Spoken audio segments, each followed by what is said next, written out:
Hey, what's up, guys? I just want to let you guys know that I was over in the Sierra Mountains this weekend for the Fishmas weekend, the opener, and I noticed a lot of people on the shoreline trying to jig fish, and I'm going to show you something that kind of makes sense. Hopefully you get it, because if you do, you'll keep this in mind and you'll start catching fish. I promise you, you will catch fish if you keep this in mind. Really basic education about trout fishing, lake fishing. Every lake has a ground that you can walk to, and then you can see the water right at the shoreline, and then it goes out about 20 to 30 feet, and then it goes down and it goes into a ledge. It goes deep.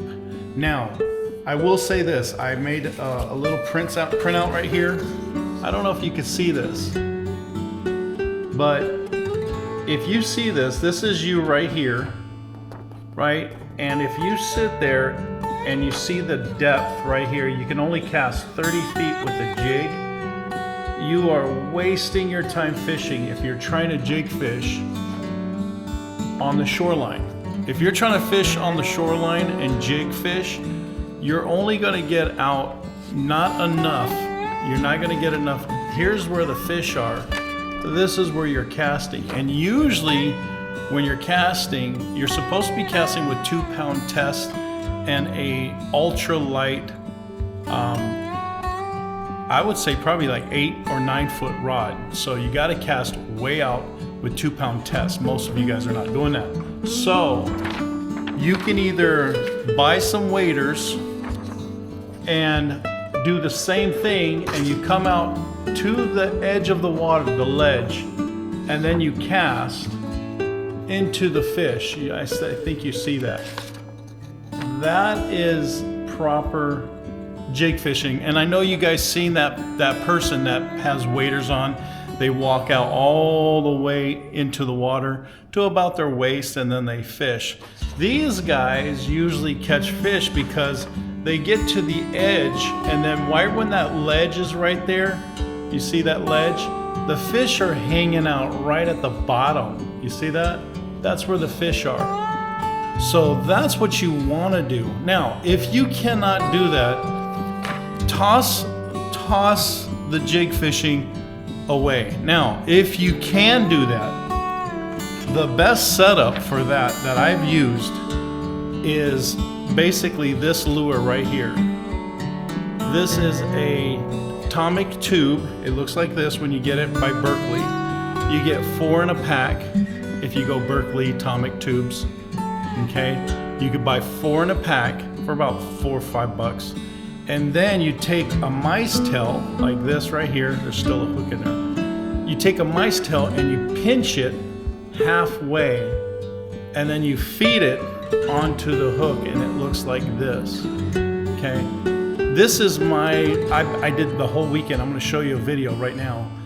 The whole weekend. Well, I'm going to do a separate video because this is going to be a little long. But I did a whole weekend like this, and man, I'm telling you, I caught so many fish that people were coming over and asking me what I was throwing. So this is a great jig to be jigging if you know how to jig. If you are a jigger, then jig it. Anyways, if you're not, this one's for you. This one's for you. You are on the shoreline and you're casting very far and you're hitting the fish.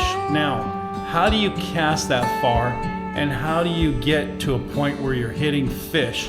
Now, the thing is that I don't know if you see that. It says water bobber, okay? This is a water bobber. They sell them all over the Sierra Mountains. These are the #1 bobber to use. The reason why is because they're very light. When you fill it with water, all you do is push this button down, you put the water in, it goes all the way inside, you dunk it in the water, and make sure you get every single bubble out of this, because if you get a little bubble in here, an air bubble, it won't sink. So make sure you fill it up with water, then seal it. Once you seal it shut, it is heavy, and even on 2-pound tests, it's pretty heavy. You can use 4-pound tests with this and a mice tail, okay?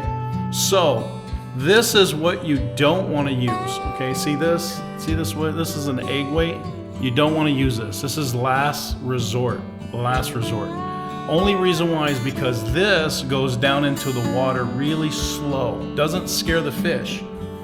And when it goes down, it goes down and hits that ledge and slowly drops even more and more. What's really cool about this, guys, is that once it hits the ledge, it starts to roll down slower and slower until it gets the mice tail all the way down. And what you're gonna do is you're gonna use this as like a Carolina rig, which is this. You put a water bobber in the line, you put your swivel, right, to stop it, and then you have a line about 3 feet, and then you tie your hook on there, and then you put your mice tail on the hook, okay? Once you do that, you can look at Carolina rig in another video.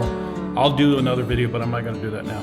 But once you get this water bobber hitting the ledge, it's gonna tighten your rod. You could sit down and you could see your line slowly getting tight. You'll see a bow in your line when it goes down. You'll see a bow, and then when it starts to drop on the ledge, you'll start seeing your line starting to straighten out and get pretty nice and tight. It's really cool. Then you know you're at the right spot. And when you do that, you will catch more fish. I promise you, you will catch more fish. If this helps you, please like, subscribe, and do me a favor, leave a comment. Let people know that I'm not insane by telling you this secret. This is the Sierra secret of all times. I'm telling you, this is the most popular way of catching fish by far. Pink mice tail, white head, and a water bobber.